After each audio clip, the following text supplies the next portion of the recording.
आपको अपना फोन रखना दिखेगा फेस। आ गया सर?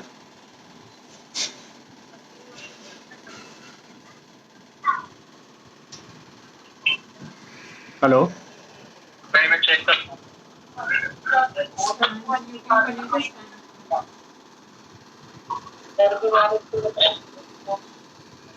हाँ आ गया है, आ गया।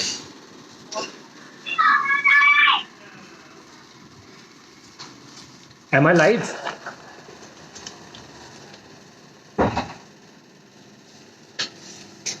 Hi Joseph.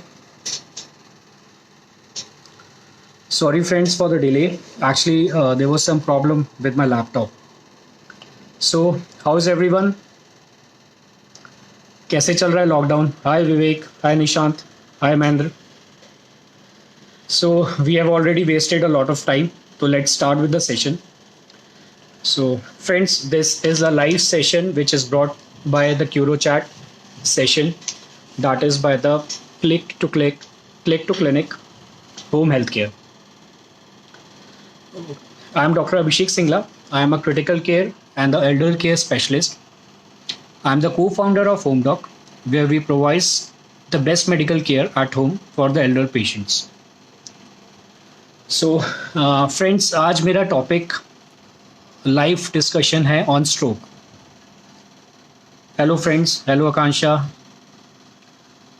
Let's start with the session. Yeah, we should wait for some time.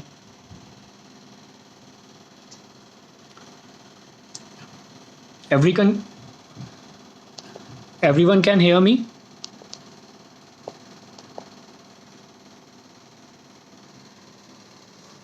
आप लोग सुन सकते हैं ना मुझे? Please reply.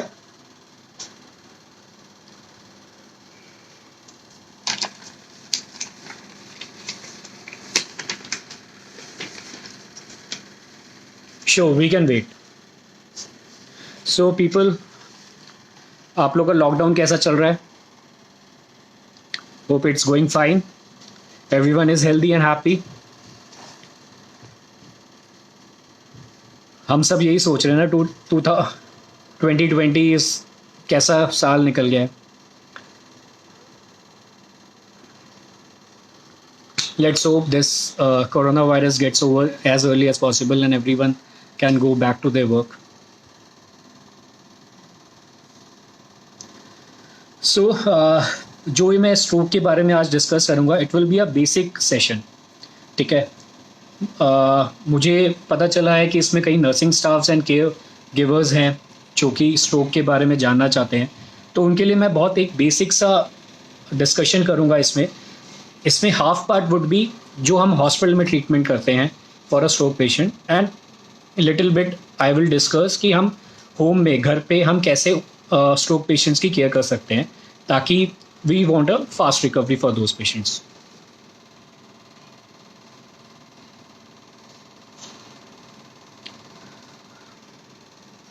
Let's wait for a minute more and then we can start with our session.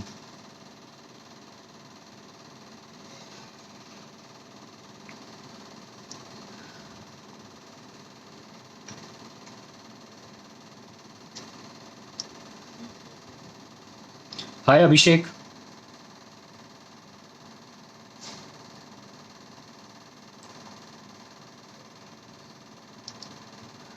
चलिए हम लोग अपना सेशन स्टार्ट करते हैं.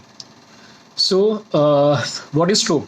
Stroke is a brain-related problem, and it is very common in elder population, जो कि old ages में बहुत मात्रा में पाई जाती है, and maximum elderly patients have a stroke. So, ये stroke होता क्या है? Stroke एक brain-related problem है, जिसमें कुछ part of brain की blood supply जब रुक जाती है, तो function करना बंद कर देता है. जब उस पार्ट की फंक्शनिंग बंद हो जाती है, ब्रेन फंक्शन नहीं करता थोड़ा सा पार्ट, तो वो पार्ट अपनी बॉडी को कंट्रोल कर रहा होता है, जिस पार्ट ऑफ बॉडी को कंट्रोल कर रहा होता है वो इफेक्ट हो जाता है. एंड ये सारी चीज़ें अगर 24 आवर्स से ऊपर चेंजेस आते हैं बॉडी में, जैसे कि वीकनेस होना, बॉडी की मूवमेंट नहीं होना, तो उसको हम स्ट्रोक कहते हैं. ठीक है. इसको हम CVA, सेरेब्रल वैस्कुलर डिजीज या ब्रेन अटैक भी बोलते हैं. ठीक है. स्ट्रोक दो parts are divided into 2 parts. 2 प्रकार के स्ट्रोक्स होते हैं. पहला इस्चेमिक स्ट्रोक एंड दूसरा हेमोरेजिक स्ट्रोक. जो इस्चेमिक स्ट्रोक होता है वो around 80 to 88% of total stroke होते हैं, and it is also subdivided into a thrombotic stroke और एम्बोलिक स्ट्रोक। इस्चेमिक स्ट्रोक में क्या होता है, जो हमारी ब्रेन की ब्लड वेसल्स होती हैं उसमें कुछ क्लॉट या एथेरोस्क्लेरोटिक चेंजेस होते हैं, जिसके कारण जो ब्लड की सप्लाई होती है फॉर अ ब्रेन पार्ट वो रुक जाती है या वो कम हो जाती है, जिसके कारण वो स्ट्रोक होता है। उसमें थ्रोम्बोटिक स्ट्रोक होता है जो पेशेंट्स में एलेथ्रोस्क्लेरोटिक चेंजेस या डिजीज़ के पेशेंट्स होते हैं उसमें पाया जाता है।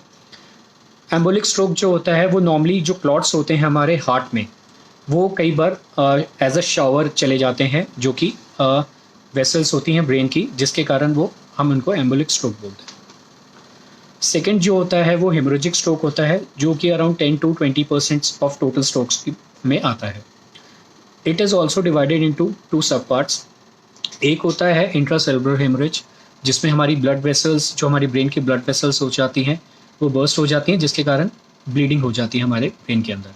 एंड सेकेंड इज सब एरेक्नॉइड हेमरेज।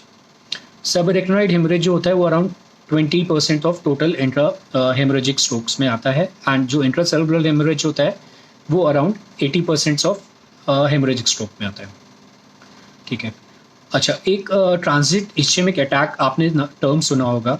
जब ये चेंजेस लेस देन 24 आवर्स रहते हैं, जो भी स्ट्रोक के चेंजेस होते हैं वो अगर 24 आवर्स से लेस एंड जो वो रिकवर हो जाती हैं चीज़ें विदाउट एनी मेडिकेशंस, उसको हम ट्रांजिट इस्चेमिक अटैक बोलते हैं। बट उसमें चांसेस होता है कि पेशेंट को वापस स्ट्रोक की चांसेस होते हैं, एंड वो ट्रांजिट इस्चेमिक जो अटैक होता है it can be converted to a stroke in a later period of time. अच्छा, अब इसके कॉजेस, ये बहुत ज़रूरी है कि हमें पता होना चाहिए कि कौन से पेशेंट्स में चांसेस हैं कि उनको स्ट्रोक हो सकता है। एज एक बहुत बड़ा फैक्टर होता है, विद एज स्ट्रोक के चांसेस बढ़ जाते हैं। दूसरा कारण है high blood pressures. High blood pressures में हमने देखा है कि हेमोरेजिक स्ट्रोक होने के बहुत ज़्यादा चांसेस होते हैं, और ये उन पेशेंट्स में कॉमन होता है जो अपना ब्लड प्रेशर्स रूटीनली चेक नहीं करवाते, या अगर चेक होता भी है और ज़्यादा भी होता है तो अपनी मेडिकेशंस नहीं लेते, जिसके कारण एकदम से एक दिन उनका ब्लड प्रेशर्स अबव 200 हो जाता है एंड ब्लीडिंग हो जाती है ब्रेन में, जिसके कारण हेमोरेजिक स्ट्रोक हो जाता है। अच्छा, एक लोगों में मिथ ये भी है haemorrhagic stroke and high BP में कि जब हाई ब्लड प्रेशर होता है तो हेमोरेजिक स्ट्रोक के कारण पेशेंट अनकॉन्शियस हो जाता है और वो गिर जाता है, तो लोगों को लगता है कि वो गिरने के कारण वो ब्लीडिंग हुई है। बट रीज़न उल्टा होता है कि पहले ब्लीडिंग होती है, जिसके कारण कॉन्शियस लेवल कम हो जाता है या वीकनेस आ जाती है, जिसके कारण पेशेंट फॉल हो जाता है और अनकॉन्शियस हो जाता है। ठीक है। दूसरा कारण है डायबिटीज़ पेशेंट्स। तीसरा is a high cholesterol patients, जिसमें इस्चेमिक स्ट्रोक होने का बहुत ज़्यादा खतरा होता है। Fourth is a smoking. मैंने हम लोग ने ये भी देखा है कि जो पेशेंट्स या जो लोग स्मोकिंग करते हैं उसमें चांसेस ऑफ स्ट्रोक के बहुत ज़्यादा चांसेस होते हैं। अनदर रीज़न इज़ अ डिसअरिथमियाज, जो कि हमारी हार्ट बीट जो इरेगुलर, या जिसको हम एट्रियल फिब्रिलेशन भी बोलते हैं, जो कि कुछ पेशेंट्स में कॉमन होती है हार्ट रिलेटेड प्रॉब्लम्स में, तो उसमें भी इस्चेमिक स्ट्रोक होने के खतरा होता है, क्योंकि उसमें एम्बोलिक स्ट्रोक होता है, क्योंकि एक क्लॉट होता है जो हमारे लेफ्ट एट्रियम में हार्ट के एक चैम्बर में बन जाता है, जो कि वो जाके हमारे ब्लड वेसल्स में, ब्रेन की ब्लड वेसल्स में जा सकते हैं। कुछ पेशेंट्स जो कि पहले ही ब्लड थिनर्स या एंटीकोगुलेंट्स पे होते हैं, जैसे वॉरफ्रिन में, उनमें भी हेमोरेजिक स्ट्रोक होने का खतरा होता है, क्योंकि उसमें कई बार ब्लीडिंग हो जाती है। तो दोस्तों, दीज आर द कॉजेस, या इन पेशेंट्स में हमें थोड़ा सा we have to supervise better, ताकि हमें ये पता चल सके कि ये पेशेंट्स को स्ट्रोक तो नहीं हो रहा है, अगर हो रहा है तो प्रॉपर केयर दे सकें। ठीक है। Now, what are the symptoms of a stroke, या हम कैसे पता कर सकते हैं कि इस पेशेंट को स्ट्रोक हुआ है या नहीं हुआ है, या कि कुछ और प्रॉब्लम है। सबसे ज़रूरी चीज़ है उसमें ये देखना कि पेशेंट को कोई वीकनेस तो नहीं है, एक साइड की वीकनेस या पैरालिसिस तो नहीं है। अगर एक्यूट सडन वीकनेस या paralysis of one side of a body और पार्ट ऑफ अ बॉडी होती है, तो उसके चांसेस हैं कि उसको स्ट्रोक हो सकता है। Acute deterioration of the conscious level, अगर पेशेंट एकदम से कॉन्शियस था और थोड़े देर बाद वो ज़्यादा सो रहा है या अनकॉन्शियस है, तो चांसेस हैं कि उसको भी स्ट्रोक हो सकता है। स्लरिंग ऑफ स्पीच,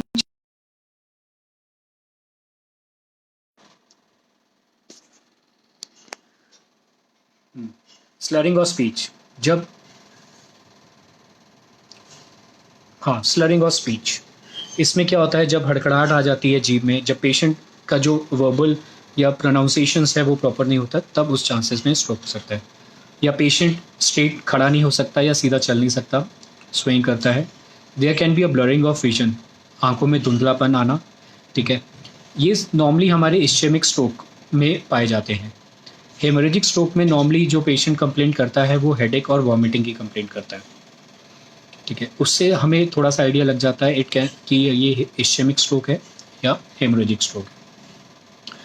एक एब्रिविएशन है जो हमें by which we can diagnose की clinical features for that is what we call is a FAST, FAST, जिसमें F stand for facial grouping, A stands for arm weakness, S for slurring of speech or speech defect, and T is for time, because it is a medical emergency. Stroke is really a medical emergency, जिसमें हमें जैसे ही हमें patients में ये 3 symptoms लगे तो we have to rush to a hospital and we have to call ambulance and rush to a hospital.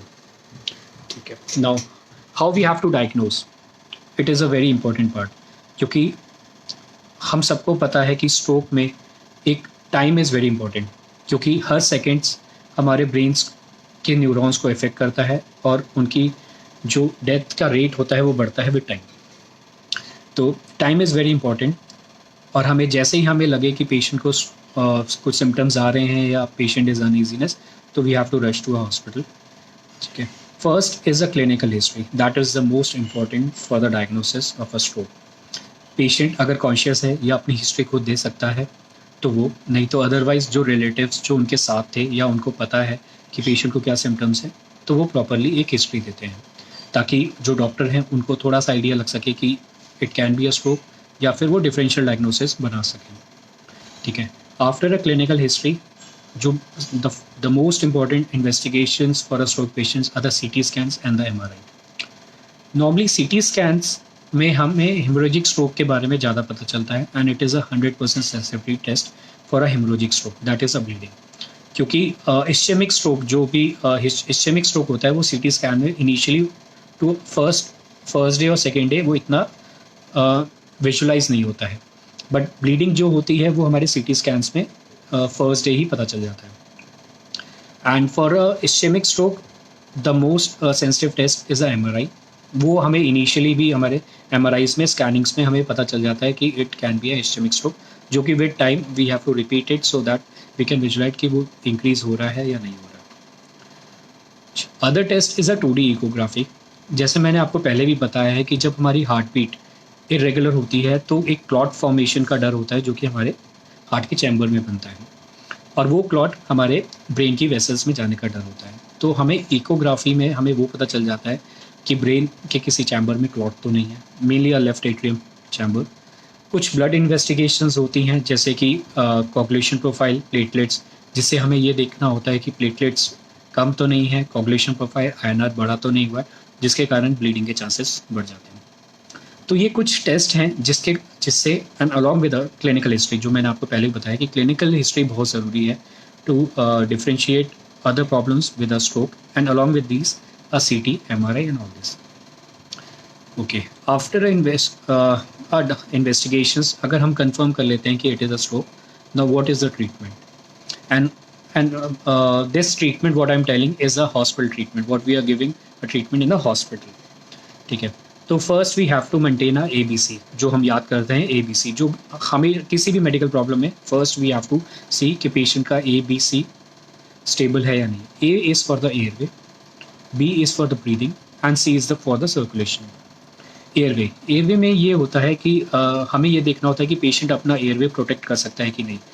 जैसे कि पेशेंट अनकॉन्शियस होता है या ड्राउजी होता है, तो उस टाइम पे पेशेंट अपना एयरवे मेंटेन नहीं कर पाता है, या फिर हमें ये देखना होता है कि उसका ऑक्सीजन लेवल कैसा है, ऑक्सीजन की रिक्वायरमेंट है कि नहीं है। एंड अगर पेशेंट अपना एयरवे मेंटेन नहीं कर पाता है या फिर उसमें एस्पिरेशन का डर होता है, तो हमें उन्हें वेंटिलेटर पे या सांस वाली मशीन पे लेना पड़ता है। B is for the breathing. हमें ये भी देखना है कि उनकी ब्रीदिंग कैसी है, पेशेंट लंबी लंबी सांस तो नहीं ले रहा है, एफर्ट ज़्यादा तो नहीं ले रहा है फॉर ब्रीदिंग। अगर ऐसा कुछ है तो we can put on a NIV, जो कि एक आउटसाइड सपोर्ट होती है to prevent a ventilator, and अगर उससे भी पेशेंट इम्प्रूव नहीं हो रहा था या ब्रीदिंग इम्प्रूव नहीं हो रही है तो हमें उनको वेंटिलेटर पे लेना पड़ता है. Okay, C is for the circulation. हमें उनका ब्लड प्रेशर्स मॉनिटर करना पड़ता है कि ब्लड प्रेशर्स कम तो नहीं है. नॉर्मली जो हमें स्ट्रोक पेशेंट्स में, इस्चेमिक स्ट्रोक या हेमोरेजिक स्ट्रोक में पेशेंट्स में देखते हैं, नॉर्मली उनका ब्लड प्रेशर्स हाई रहता है, नॉर्मली हेमोरेजिक स्ट्रोक में. And blood pressure control is the most important part in the stroke treatment. ठीक है, हमें नॉर्मली और हर स्ट्रोक के रीजन, जैसे इस्चेमिक स्ट्रोक में हमें ब्लड प्रेशर का रेंज डिफरेंट रखना पड़ता है. जैसे कि अगर, और हमें ट्रीटमेंट भी तभी, इस्चेमिक स्ट्रोक में हमें ट्रीटमेंट तब करनी होती है ब्लड प्रेशर की अगर वो systolic blood pressure is above 220 और diastolic blood pressure is above 120. Okay, and haemorrhagic stroke में अगर blood pressure is more than, systolic blood pressure is more than 185 or the mean blood pressure is more than 130, then we have to treat the blood pressure. Okay, and एक thrombolysis होता है जो कि it's a main part of a treatment for the stroke. उसमें भी हमें blood pressures monitor करना पड़ता है. And if अगर blood pressure, उसका systolic blood pressure is more than 185 and diastolic is more than 110, तो we have to treat that before giving a thrombolysis. So ये तो हमारी बात हो गई ABC, जो कि हमें हर पेशेंट्स में देखना होता है. Okay, now the most important part of a treatment of a stroke is a thrombolysis. ठीक है, अब तो thrombolysis होता क्या है? Thrombolysis एक इंजेक्शन होता है, या we call it as a TPA, tissue plasminogen activator. ठीक है, it comes with a bottle of 100 ml जिसमें और जिसका डोज होता है 0.9 mg per kg, जिसका 10% जो होता है हमें उसको बोलस देना होता है एंड 90% जो रिमेनिंग होता है वो ओवर इन्फ्यूजन फॉर 1 hour देना होता है. बट इसका सबसे जो बहुत इम्पॉर्टेंट पॉइंट है कि हम ये उन्हीं पेशेंट्स में दे सकते हैं जो हमारे पास 3 से 4 घंटे के बीच में हमारे पास आते हैं. 3 से 4 घंटे मतलब जैसे कि अगर जो हमारे सिम्टम्स होते हैं, जो हमारे क्लिनिकल सिम्टम्स होते हैं फॉर स्ट्रोक, अगर वो उसी जैसे वो सिम्टम स्टार्ट हुआ और with in 3 to 4.5 hours of that symptoms अगर वो पेशेंट हमारे पास या हॉस्पिटल में आ जाता है तो उन पेशेंट्स में हम उनको थ्रोम्बोलाइज कर सकते हैं. एंड इसमें देखा गया है, कई स्टडीज़ भी हुई है कि थ्रोम्बोलिसिस के बाद पेशेंट की जो इम्प्रूवमेंट, जो कंडीशन इम्प्रूवमेंट के चांसेस जो होते हैं वो काफ़ी बढ़ जाते हैं. बट 4.5 घंटे के बाद अगर पेशेंट आता है तो चांसेस ऑफ थ्रोम्बोलिसिस और या उसका यूज़ बहुत कम होता है. कुछ स्टडीज़ में ये भी बोला गया है कि उनको हम 6 घंटे तक 6 घंटे के इंटरवल तक भी हम थ्रोम्बोलाइज कर सकते हैं, बट कुछ स्पेसिफिक कारण के कारण. ठीक है, तो इसलिए मैं कहता हूँ टाइम बहुत इंपॉर्टेंट है. जैसे ही कोई भी सिम्टम्स किसी को भी आता है जिससे हमें लगता है कि हाँ इनको स्ट्रोक हो सकता है, तो एज अर्ली एज पॉसिबल हमें हॉस्पिटल जाना चाहिए. ठीक है, और थ्रोम्बोलिसिस में हमें कुछ चीज़ें हमें देखनी पड़ती हैं बिफोर गिविंग अ थ्रोम्बोलिसिस, क्योंकि उसमें ब्लीडिंग के चांसेस और इंट्राक्रैनियल ब्लीड के चांसेस काफ़ी होते हैं. अराउंड 6.4% चांसेस उसमें होते हैं जिसमें वो ब्रेन में ब्लीडिंग हो सके. इसलिए हमें वो सारी चीज़ें, जैसे कि हमें उनका प्लेटलेट्स देखने होते हैं, should be more than 1 lakh, INR should be less than 1.7, कोई पहले कोई इंट्राक्रैनियल ब्लीड नहीं होना चाहिए, कोई मेजर सर्जरी नहीं होनी चाहिए लास्ट 14 डेज़ में. एंड काफ़ी चीज़ें होती हैं जो हमें देखनी होती हैं. एंड हमें ये भी देखनी होती है कि उसमें कोई इम्प्रूवमेंट के चांसेस, अगर कुछ स्कोरिंग्स होती हैं, अगर वो स्कोरिंग्स लेस देन 4 होती हैं तो उसमें कोई थ्रोम्बोलिसिस का कोई यूज़ नहीं होता. अगर वो स्कोरिंग इम्प्रूव होती है और वीकनेस होती है तो थ्रोम्बोलिसिस का यूज़ काफ़ी होता है. ठीक है, बट इसमें एक चीज़ ये भी है कि हमें ब्लड प्रेशर मॉनिटरिंग करनी होती है. अगर ब्लड प्रेशर पेशेंट का जो कि थ्रोम्बोलिसिस कैंडिडेट है उसका ब्लड प्रेशर अगर systolic more than 185 and diastolic more than 110 है तो हमें उस पेशेंट को हम थ्रोम्बोलाइज तब तक नहीं कर सकते जब तक उसका ब्लड प्रेशर हम उससे कम ना लें. तो उसके लिए हमें कुछ मेडिकेशंस जैसे लोबेट्रॉल हो गया, कैल्शियम चैनल ब्लॉकर्स हो गया, सोडियम नाइट्रोक्लोराइड हो गया, that we have to start on a infusion and धीरे धीरे and we have to control the blood pressure very slowly.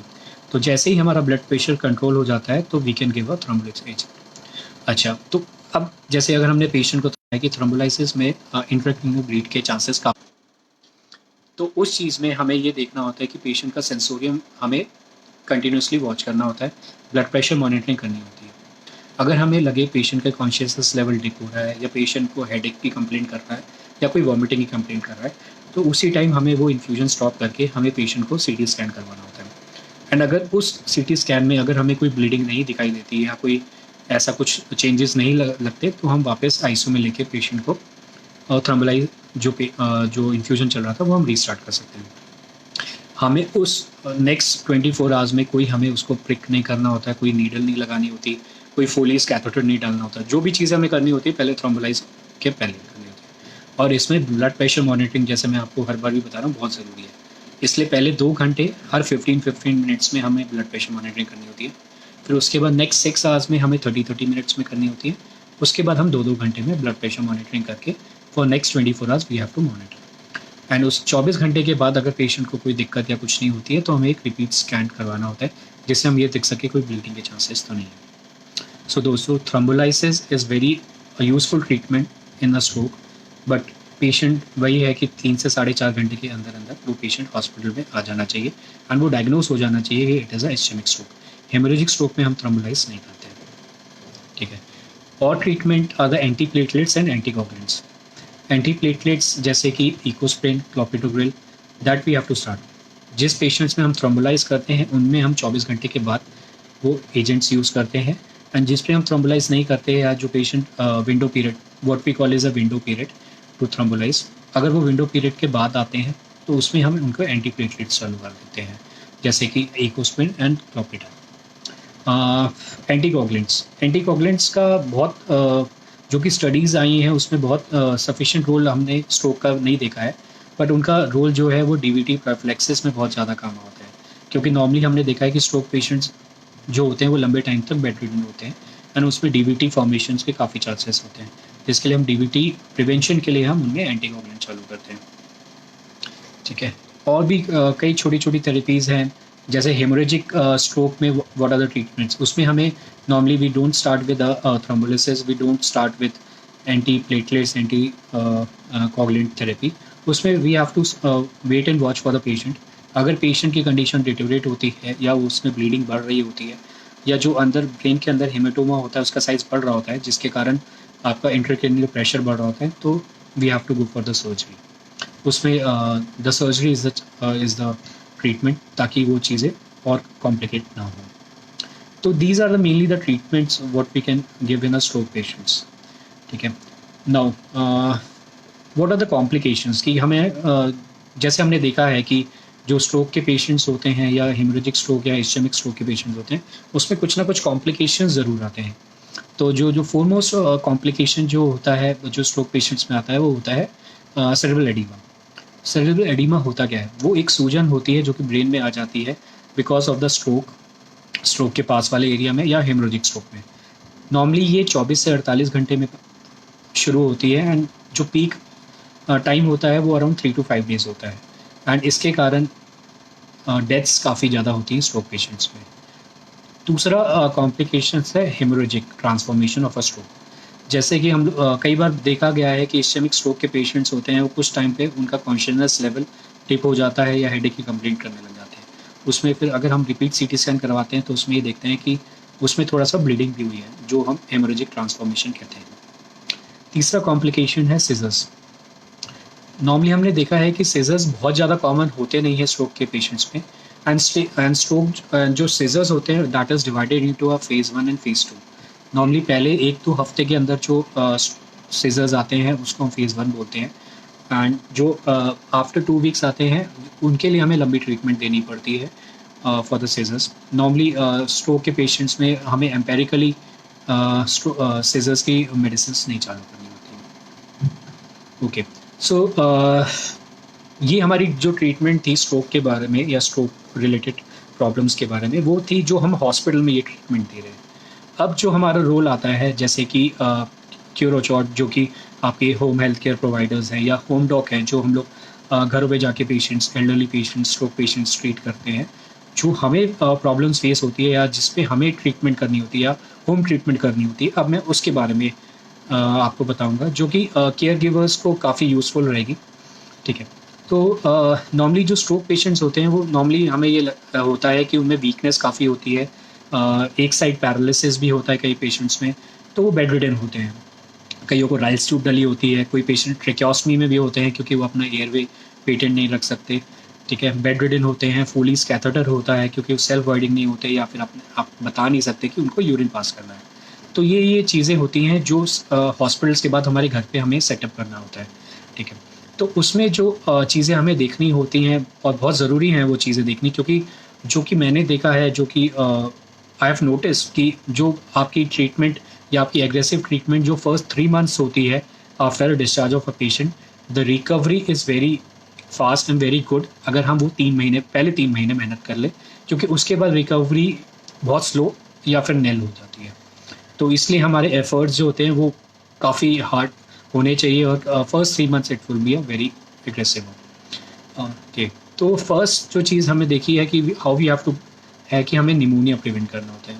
It is very common in a stroke patients, क्योंकि normally जो stroke patients होते हैं वो अपना जो सलाइवा होता है, जो सिक्रीशंस होते हैं, वो सॉलो नहीं कर पाते, ना वो स्पिट कर पाते हैं।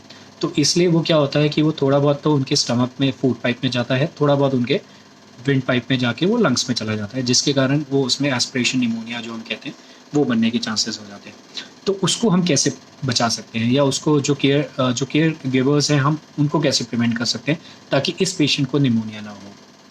एक तो सबसे बहुत इंपॉर्टेंट चीज़ है कि पेशेंट का जो हेड है वो it should be propped up, या उसका एलिवेटेड होना चाहिए, मिनिमम 30 टू 45 डिग्री एंगल पे होना चाहिए, ताकि जो सलाइवा या जो उनके सिक्रीशंस हैं वो ड्रूल होके उनके स्टमक में जाए, ना कि उनके लंग्स में जाए। प्रॉपर जो सक्शनिंग है वो होनी चाहिए, अगर ओरल सक्शनिंग है तो वो होनी चाहिए, अगर पेशेंट को ट्रेकियोस्टमी है तो वो होनी चाहिए। फ्रीक्वेंटली सक्शनिंग के chances of pneumonia is very less. Chest physiotherapy या chest physio plays a very important role in preventing the pneumonia. कई पेशेंट्स क्या होते हैं कि हम ओरली फीड कर रहे होते हैं जबकि वो ड्राउजी भी होते हैं, जिसके कारण हम कई बार वो कफ भी करते हैं। तो जब अगर पेशेंट कोई ओरल देते हुए कफ कर रहा होता है तो इसका मतलब ये है कि उसको उसके जो है वो लंग्स में जा रहे हैं। तो इसलिए हमें ओरल तब तक नहीं देना जब तक पेशेंट वो कफ कर रहा हो। हमें राइस टू फीडिंग करनी है, एंड राइस टू फीडिंग करते वक्त भी हमें उनका हेड जो है वो अराउंड 30 टू 45 डिग्री एंगल पे ही रखना चाहिए, ठीक है। Second situation what we deal at home is a bed sore. Normally जो भी स्ट्रोक के पेशेंट्स होते हैं वो बेडरिडन पेशेंट्स होते हैं, जो कि अपने आप मूव नहीं कर सकते, उनको हेल्प चाहिए होती है ताकि वो पोजीशन चेंज कर सकें। तो अगर पेशेंट एक ही पोजीशन में काफ़ी देर तक रहे तो उसमें प्रेशर अल्सर्स या बेड सोर्स होने के खतरे होते हैं, and believe me that is a very painful for the patient. Patient complaints a lot of pain because of the bed सोर। तो उस चीज़ का भी हमें ध्यान रखना होता है ताकि पेशेंट को कोई बेड सोर ना हो, क्योंकि उससे इन्फेक्शन के चांसेस भी हाई होते हैं। तो हमें हर पेशेंट, जो भी स्ट्रोक पेशेंट है जो अपनी पोजीशंस को नहीं चेंज कर सकता या मूव नहीं कर सकता, उसमें केयर गिवर्स को उनकी पोजीशंस हर 2 से 4 घंटे के बाद चेंज करते रहना चाहिए ताकि उनको प्रेशर अल्सर्स या बेड सोर्स ना आए। और अगर किसी को भी लग रहा है कि उनके हील पे या फिर बटक्स पे या बैक में प्रेशर अल्सर आ रहे हैं या बेड सोर्स आ रहे हैं, तो डॉक्टर को कंसल्ट करना चाहिए एंड उसकी प्रॉपर ट्रीटमेंट करनी चाहिए, क्योंकि अगर वो टाइम के साथ ट्रीट नहीं किया गया तो it will be very disasters. Third, the most common is a urine infection.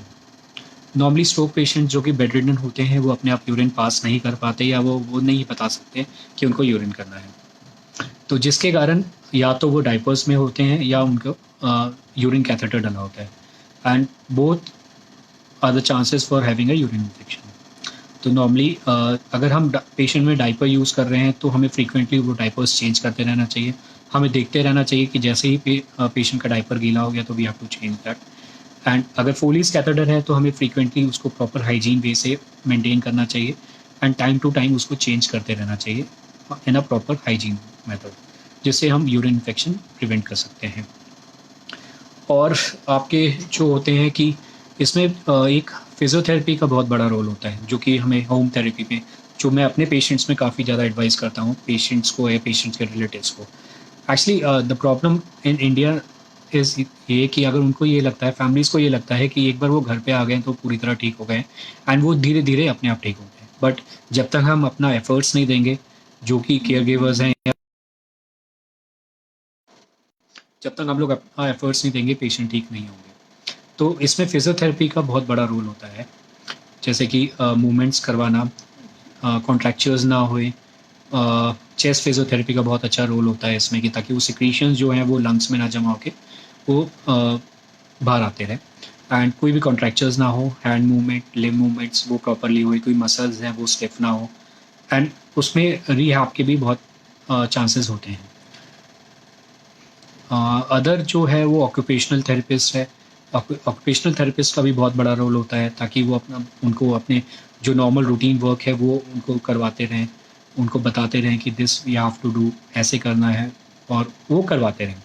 Speech therapist भी एक बहुत बड़ा रोल होता है, जो कि उसमें लोगों का बहुत बड़ा रोल होता है। इसमें स्पीच में वो जैसे स्लरिंग ऑफ स्पीच होती है तो वो बेटर हो जाती है, प्रोनाउंस करने लग जाते हैं, वर्ड्स बोलने लग जाते हैं।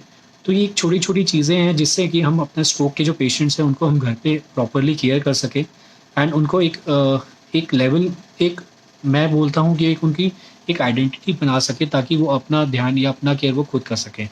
एंड अगर हम ये चीज़ें एफर्ट्स हम घर पे लेते हैं एंड हमारे केयर गिवर्स या नर्सिंग स्टाफ्स हमें ये बैकअप देते हैं घर पे, तो बिलीव मी कि home care will be the very benefit for a patients, for a stroke patients, क्योंकि बार बार वो हॉस्पिटल्स नहीं जा सकते क्योंकि रिकरेंट इन्फेक्शन के चांसेस बहुत ज़्यादा होते हैं।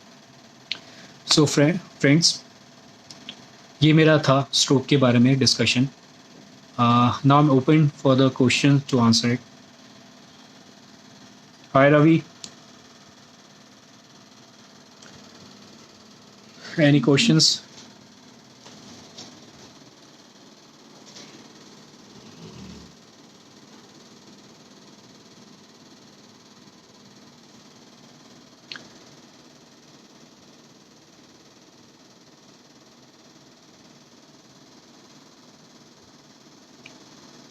Ravi, what are the initial symptoms of a stroke? अच्छा, इसमें नॉर्मली मैंने इसमें डिस्कस किया है कि नॉर्मली जो पेशेंट को स्ट्रोक की, पेशेंट ड्राउजी होने लग जाता है, उसकी जो हैंड मूवमेंट्स या लिम्ब मूवमेंट्स होती हैं वो या तो वीकनेस की कंप्लेंट करता है या वो बिल्कुल ही पैरालिसिस हो जाता है। उसकी जो स्पीच है वो हैम्पर हो जाती है, स्लरिंग और स्पीच शुरू हो जाती है, हैमरिंग सी हो जाती है, पेशेंट सीधा खड़ा नहीं हो पाता, लड़खड़ाता है। उसको विजन में भी कई बार थोड़ी सी दिक्कत होती है, ब्लरिंग ऑफ विजन होता है। जिसको हेमरेजिक स्ट्रोक या फिर ब्लीडिंग हुई होती है वो हेडेक की कंप्लेंट बोलता है या वॉमिटिंग की कंप्लेंट बोलता है। ये कॉमन सिम्टम्स हैं जो कि हमें स्ट्रोक के पेशेंट्स में मिलते हैं। Normally is the weakness, speech, deviation of the mouth, and जो वीकनेस होती है upper limb and lower limb में। These are the initial symptoms of a stroke.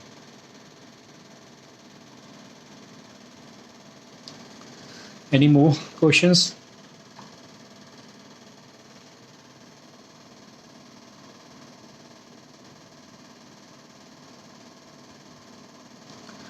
हाँ, Joseph, how we can prevent? Well, मैंने जैसे आपको बताया था, देयर आर सम प्रॉब्लम्स या कॉजेस जैसे होते हैं हाई ब्लड प्रेशर पेशेंट्स में, स्मोकिंग में, जो स्मोक करते हैं पेशेंट्स, हाई कोलेस्ट्रॉल लेवल्स, जिनके कोलेस्ट्रॉल लेवल्स काफ़ी ज़्यादा होते हैं, या फिर जिनको हार्ट प्रॉब्लम्स होती है जैसे एट्रियल फिब्रिलेशंस होती हैं, उसमें कॉमन होता है। तो नॉर्मली हमें अपना ब्लड प्रेशर कंट्रोल रखना चाहिए, वो बहुत ज़रूरी है। हमें फ्रीक्वेंटली रूटीनली हमें ब्लड प्रेशर चेक करवाते रहना चाहिए, एंड अगर हमें ब्लड प्रेशर्स थोड़ा से भी रेज्ड हैं तो वी हैव टू मेजर्स, जैसे हम सॉल्ट इंटेक कम कर सकते हैं, अपनी फिजिकल एक्टिविटी बढ़ा सकते हैं, एंड अगर उससे भी हमारे ब्लड प्रेशर्स कंट्रोल नहीं हो रहे तो we have to start with the medications. Smoking, जो लोग स्मोक करते हैं वो ट्राई करें कि वो स्मोक छोड़ सकें, क्योंकि देखा गया है कि जो पेशेंट स्मोक करते हैं उसमें स्ट्रोक के चांसेस काफ़ी हाई होते हैं। जो पेशेंट्स में जिसमें एट्रियल फिब्रिलेशन होता है उसमें प्रॉपर ट्रीटमेंट होनी चाहिए।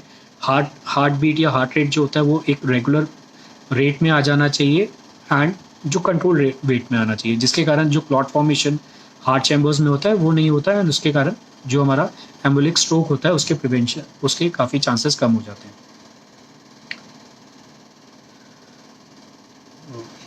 Any other questions? Sugar patients are prone to stroke. मैं शायद शुगर्स के बारे में, ट्रीटमेंट के बारे में नहीं बता पाया, मैं भूल गया। तो जैसे कि मैं बता रहा था, ट्रीटमेंट में ब्लड प्रेशर्स का काफ़ी इंपॉर्टेंट रोल है कि हमें ब्लड प्रेशर्स कंट्रोल करना चाहिए। वैसे ही हमें शुगर्स के भी होता है कि हमें स्ट्रोक के पेशेंट में sugars should be control. Sugar less than 40 और more than 400 is very dangerous for a stroke patient.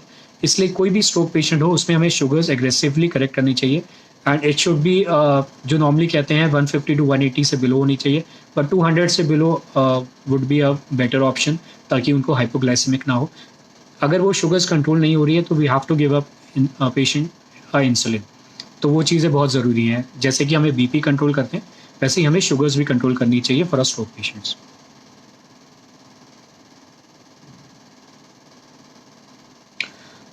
Ravi ji, just advice. और जैसे कि अगर हमें कोई पेशेंट ऐसा दिखता है जिसमें हमें लगता है कि स्ट्रोक के सिम्टम्स हैं, तो the most important thing is कि we have to call a ambulance, and हमें उनको जल्दी से जल्दी एम्बुलेंस में हॉस्पिटल शिफ्ट करना चाहिए.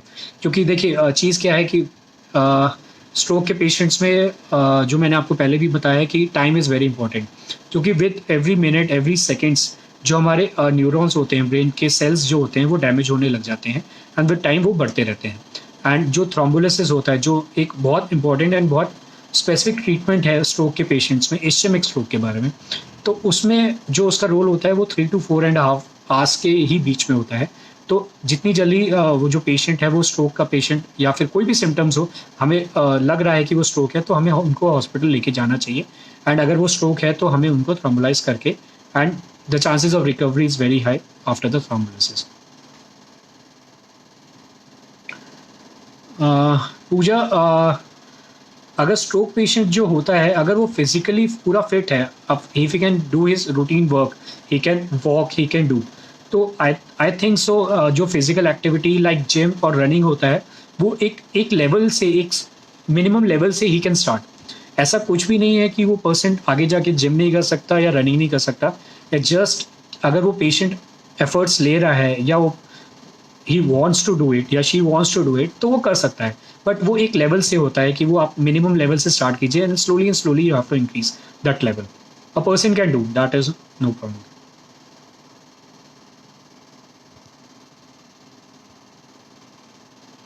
Any more questions?